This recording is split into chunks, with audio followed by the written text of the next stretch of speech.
chui ra pring đã chui ra pring ô thông thông đã nước hai buổi môiแต่เต็มอยู่กับแม่พริ้งมาได้จากการกับแม่พริ้งแต่อันนี้เกินพอแต่ตัวเ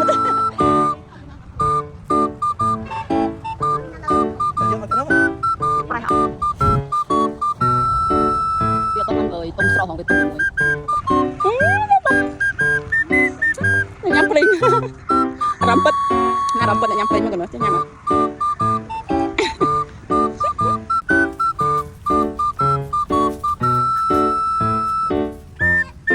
hai giây lục cho xì pling phải chứ đây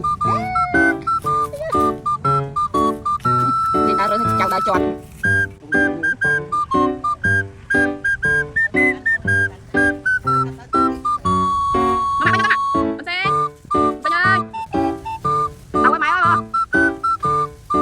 chọc trơn á chọc trơn á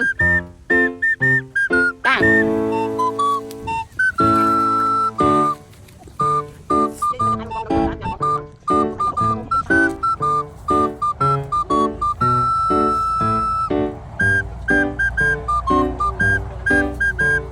nè mời mình là cái lọ nè nào supaya sekarang cek si spring deh tak lem oke cek hết đang à bên lật anh áp mah về gì